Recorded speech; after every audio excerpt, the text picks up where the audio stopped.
بسم اللہ الرحمن الرحیم ولا یجرمنکم شنآن قوم علی الا تعدلوا اعدلوا هو اقرب للتقوی واتقوا اللہ۔ مسلمانوں، تم کو قومی عداوت کہیں بے انصافی پر نہ ابھارے، عدل قائم رکھو اور تقوی اختیار کرو۔ السلام علیکم ویورز۔ ہم نے بچپن سے سنا ہے کہ طائف میں رسول کریم صلی اللہ علیہ وآلہ وسلم کو چند بدماشوں نے پتھر سے لہو لہان کر دیا تھا، لیکن کبھی آپ نے یہ سوچا کہ ان بدماشوں پر عذاب الہی کیوں نہیں نازل ہوا؟ جاننے کے لیے ویڈیو کا آغاز کرتے ہیں۔ جب اہل مکہ انتہائی سرکشی پر اتر آئے تو توحید پھیلانے والے سرکار دو عالم صلی اللہ علیہ وآلہ وسلم نے حضرت زید ابن حارثہ رضی اللہ تعالیٰ عنہ کو ساتھ لے کر طائف والوں کو دعوت توحید دی۔ پہلے قبیلہ بنی بکر کو،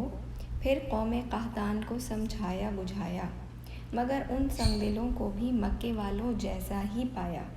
یعنی جیسے مکے والے مسلمانوں کو بہت زیادہ پریشان کرتے تھے، تکلیفیں دیتے تھے، ان کی جان کے دشمن بنے ہوئے تھے، طائف والے بھی بالکل انہی جیسے تھے۔ آخر میں طائف کے قبیلہ ثقیف کے پاس تشریف لے گئے، وہاں بھی کوئی طالب حق نہ پایا، بلکہ ان لوگوں نے کچھ بدمعاش پیچھے لگا دیے اور اتنا پتھراؤ کیا کہ سارا بدن مبارک لہو لہان ہو گیا۔ اس وقت ان سفاکیوں پر غضب الہی نازل ہوا۔ حضرت جبرائیل امین نے بہت ہی درد بھری آواز سے کہا، یا رسول اللہ صلی اللہ علیہ، اللہ تعالیٰ پچھلی امتوں پر ایسے ہی موقع پر عذاب نازل فرماتا رہا ہے، اب یہ فرشتہ میرے ہمراہ بھیجا ہے کہ تحمل کی حد ہو گئی ہے، بس اب تو طائف کا پہاڑ ان ظالموں پر رکھوائے دیتا ہوں کہ یہ سب اس بیلن تلے پس کر رہ جائیں، بس حضور والا آپ کی مرضی کی دیر ہے۔ آپ صلی اللہ علیہ وآلہ وسلم نے فرمایا، جبرائیل، مجھے رب جلیل نے جب ادھر بھیجا ہے تو یہ فرما کر کہ وما ارسلناک الا رحمۃ للعالمین، مجھ سے تو توقع بددعا کی نہ رکھو، یوں تو سب اس کے بندے ہیں، وہ جو چاہے سزا دے، میری طرف سے تو رحم کی درخواست ہی پیش کر دو اور یہ الفاظ لے جاؤ۔ اور مزید فرمایا،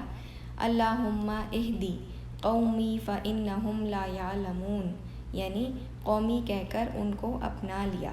اور لا یعلمون یعنی نادان کہہ کر دعویٰ پیش کر دیا بلکہ شفاعت فرما دی۔ حضرت جبرائیل امین نے عرض کی، اے مربی عالمین، آپ کی طرح کسی نبی، کسی رسول کو میں نے تحمل و رحم فرماتے نہیں دیکھا، ان سنگ دلوں میں سے ایک بھی فرما بردار نہیں۔ آپ صلی اللہ علیہ وآلہ وسلم نے فرمایا، یہ درست ہے، مگر ممکن ہے ان کی آئندہ پشتوں میں کوئی سعادت مند پیدا ہو اور وہ ان کی نجات کے کام کر جائے۔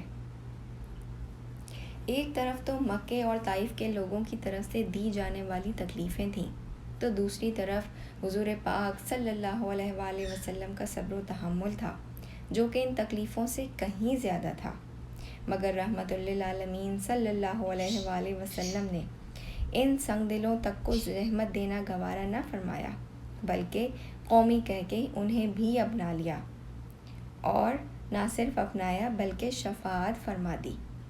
اور یہاں تک کہ حضور پاک صلی اللہ علیہ وآلہ وسلم کے کہنے سے آیا ہوا عذاب تک ٹل گیا۔ وما علینا الا البلاغ۔ مزید ویڈیوز اور اپڈیٹس کے لیے چینل کو سبسکرائب کرنا نہ بھولیں۔